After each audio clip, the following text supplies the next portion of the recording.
तो हेलो दोस्तों, स्वागत है आप सबका आज की इस वीडियो में। तो आज की इस वीडियो में हम देखने वाले हैं संगम काल के जो भी राज्य थे उनको। ठीक है, तो संगम काल के जो राज्य थे वो थे चेर, पांड्य और चोल। ये तीनों वंश जो थे वो संगम काल के वंश थे।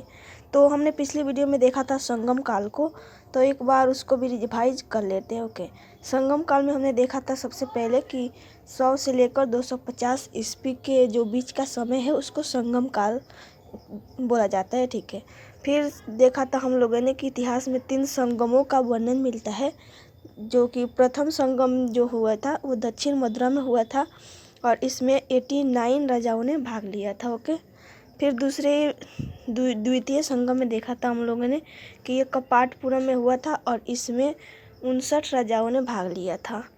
तृतीय संगम में देखा था हम लोगों ने कि 49 राजाओं ने भाग लिया था और इसकी अध्यक्षता जो है निकियर ने किया था। ओके, तो आज की इस वीडियो में हम देखेंगे संगम काल के राज्य। तो संगम काल के राज्य या फिर संगम काल के जो भी वंश थे उसको। तो सबसे पहला जो वंश था वो था चेर, और दूसरा वंश जो था वो पांड्य और तीसरा चोल।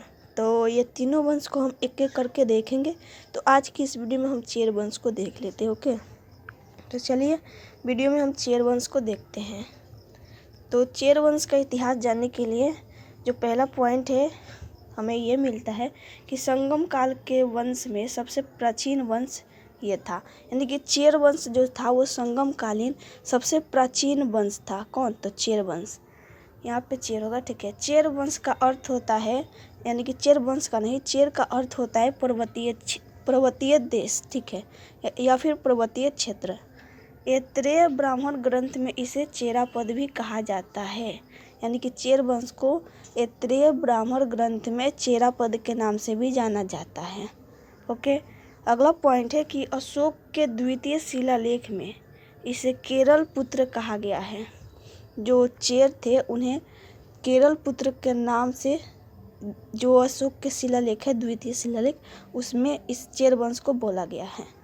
इसका जो क्षेत्र था वो केरल में था। ठीक है, और केरल का जो प्राचीन नाम हुआ करता था वो था मालाबार। ठीक है, तो ये केरल का प्राचीन नाम हो गया, जिसकी राजधानी बंजी थी, बंजी या फिर करूर। ठीक है, इसका राज्य चिन्ह धनुष था, यानी कि जो चेर वंश का जो राज्य चिन्ह था वो धनुष था। अगले पॉइंट की ओर बढ़ते हैं। तो अगला पॉइंट है कि इस वंश का प्रथम शासक उदयन जरेल था। कौन था? तो उदयन जरेल इस वंश का प्रथम शासक था।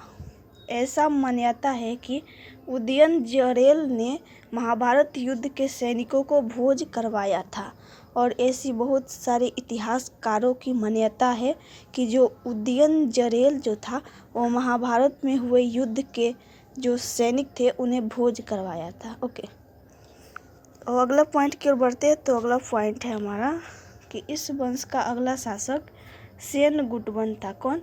तो सेनगुटवन। इसे लाल चेर के नाम से भी जाना जाता है। जो सेनगुटवन है उसे लाल चेर के नाम से भी जाना जाता है। इसने पत्नी पूजा यानी कि करगी पूजा प्रारंभ किया। इस पूजा में उसने श्रीलंका तथा पुरुष तथा अन्य राजाओं को, ठीक है, यहाँ पे अन्य राजा, दूसरे देश के राजाओं को भी आमंत्रित किया।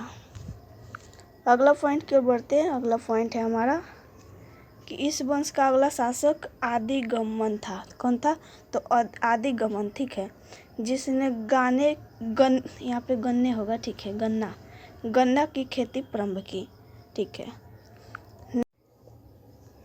तो अगला पॉइंट देख लेते। तो अगला पॉइंट जो है वो अगला पॉइंट ये बोल रहा है कि इस वंश का जो अंतिम शासक था उसका नाम था कुडककैयल। ठीक है, कुडककैयल जरेल।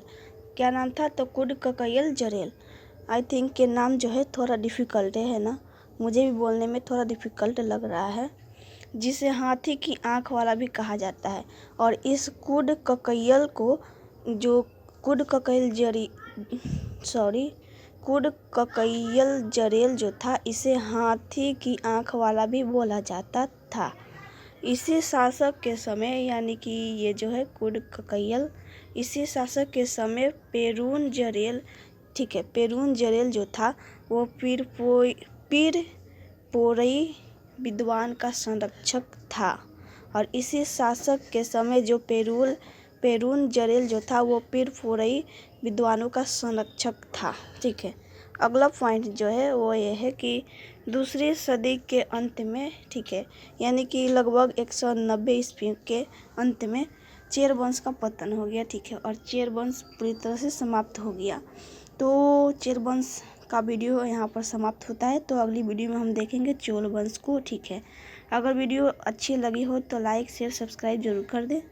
तो चलिए मिलते हैं नेक्स्ट वीडियो में। नेक्स्ट वीडियो हमारा होगा चेर वंश। ठीक है, तो जय हिंद, मिलते हैं नेक्स्ट वीडियो।